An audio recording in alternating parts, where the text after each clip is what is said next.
राम राम। प्रिय भक्तों, राम राम।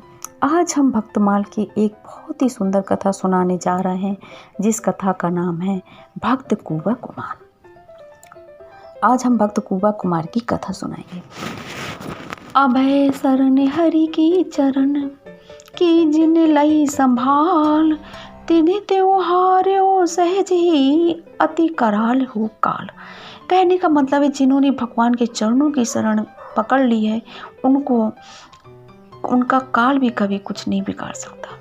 राजपूताने के किसी गांव में कुंवर नाम के कुम्हार जाति के एक भगवत भक्त रहते थे। ये अपनी पत्नी पूरी के साथ महीने भर में मिट्टी के 30 बर्तन बना लेते और उन्हीं को बेचकर पति पत्नी जीवन निर्वाह करते थे। धन का लोभ था नहीं, भगवान के भजन में अधिक से अधिक समय लगना चाहिए, इस विचार से कुंवर जी अधिक बर्तन नहीं बनाते थे। घर पर आए हुए अतिथियों की सेवा और भगवान का भजन, बस इन्हीं दो कामों में इनकी रुचि थी। कहने का मतलब भक्तों, जो कुंवर कुम्हार थे, ये बर्तन ऐसा नहीं बहुत ज़्यादा बना सकते थे, बहुत कला थी इनके पास, लेकिन वो ज़्यादा इसलिए नहीं बनाते थे कि हमारा क्या, उतने जितने से मेरा पेट भर जाए, जितना ज़्यादा मुझे भगवान की भक्ति का समय मिले, भजन का समय मिले, इसलिए वो ज़्यादा बर्तन नहीं बनाते थे। ये एक बहुत ही सुंदर कथा है जो हम आपको सुना रहे हैं। बहुत ही सच्ची घटना है, सच्चे संत है कुंवर कुम्हार। धन का सदुपयोग तो कोई बड़े पुण्यात्मा ही कर सकते हैं। धन की 3 गतियां हैं, दान, भोग और नाश। जो न दान करता है, न सुख भोग में धन लगाता है, उसका धन नष्ट हो जाता है। चोर लुटेरे ना भी ले जाए, मुकदमे या रोगियों की चिकित्सा में भी नष्ट न हो, तो भी कंजूस का धन उसकी संतान को बुरे मार्ग में ले जाता है और उसे नष्ट ही कर डालते हैं। भोग में धन लुटाने से पाप का संचय होता है, अतः धन का एक ही सदुपयोग है, दान। घर आए अतिथि का सत्कार। एक बार कुंवर जी के ग्राम में 200 साधु पधारे। साधु भूखे थे। गांव में सेठ साहूकार थे, किंतु किसी ने साधुओं का सत्कार नहीं किया। सबने कुंवर जी का नाम बता दिया। साधु कुंवर जी के घर पहुंचे। देखिए भक्तों, कभी किसी के भी दरवाजे साधु संत आए तो उनको जरूर उनका अतिथि सत्कार करना चाहिए। घर पर साधुओं की इतनी बड़ी मंडली, देखिए सब लोग जानते थे कि भक्त कुंवर कुमार भगवान के भक्त, इनके पास भेज दो। और साधुओं की बहुत बड़ी मंडली थी और कुंवर जी के पास तो इतना धन रहता नहीं था। उन्होंने नम्रता पूर्वक सबको दंडवत प्रणाम किया, बैठने को आसन दिया, परंतु इतने साधुओं को भोजन कैसे दिए जाए? घर में तो एक छटाक अन्न नहीं था। एक महाजन के पास कुंवर जी उधार मांगने गए। महाजन इनकी निर्धनता जानता था कि बहुत गरीब है, बनिया ये सब बात जानता था, पर ये भी जानता था कि ये टेक के बहुत सच्चे हैं, ये अपनी बात के बहुत सच्चे हैं। उसने ये कहा, देखिए कुंवर जी, मुझे एक कुआं खुदवाना है। यदि तुम दूसरे मजदूरों की सहायता के बिना ही कुआं खोद देने का वचन दो तो मैं पूरी सामग्री देता हूँ। भक्तों, पहले के टाइम पे, आज से 200-300 साल पहले पानी का साधन कुआं होते थे, तालाब होते थे, नदियाँ होती थी। कुंवर जी ने शर्त स्वीकार कर ली। महाजन से आटा, दाल, घी आदि ले आए और साधी मंडली को भोजन कराया और कुंवर जी को आशीर्वाद देकर साधु मंडली अपना विदा हो गई। साधुओं के जाते ही कुंवर जी अपने वचन के अनुसार महाजन के बताए स्थान पर कुआं खोदने में लग गए। वे कुआं खोदते और उनकी पति बताई स्त्री पूरी, जिनका नाम था, मिट्टी फेंकती।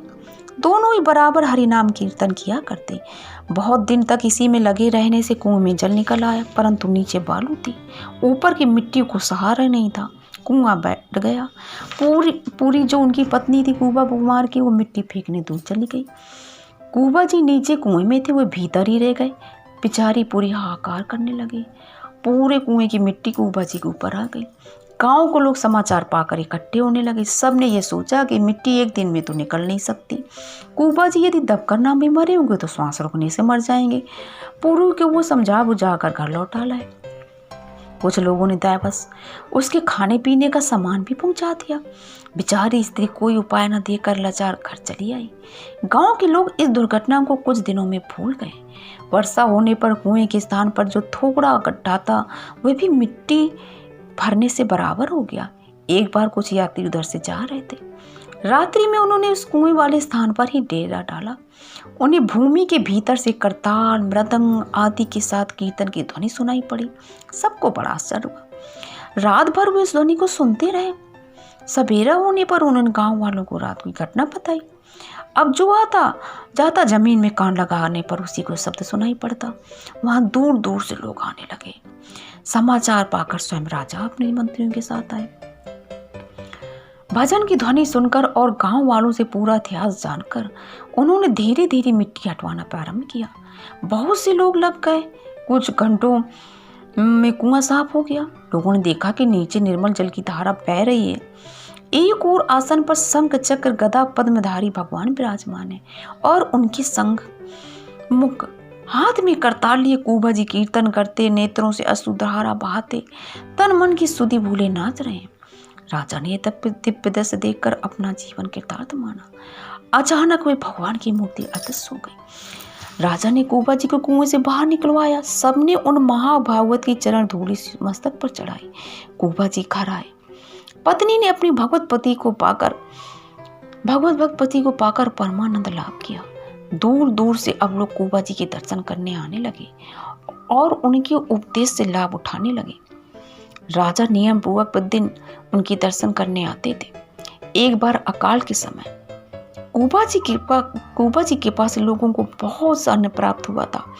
उनके सत्संग से अनेक स्त्री पुरुष भगवान के भजन में लगकर संसार सागर से पार हो गए। भक्तों, आज की कथा से हमको यही शिक्षा मिलती है कि ज़्यादा से ज़्यादा हम लोग आजकल सब लोग भोग विलास में लीन हो रहे हैं। ऐसा नहीं, धन कमाना चाहिए लेकिन इतनी जितने की आवश्यकता हो, क्योंकि व्यर्थ समय गंवाने से अच्छा है कि हम भगवान का भजन करें और धन भी कमाएं, जिससे कि हमारी आवश्यकताओं की पूर्ति हो और शेष समय भगवान के चरणों में लगाएं, भजन में लगाएं। क्योंकि भक्तों,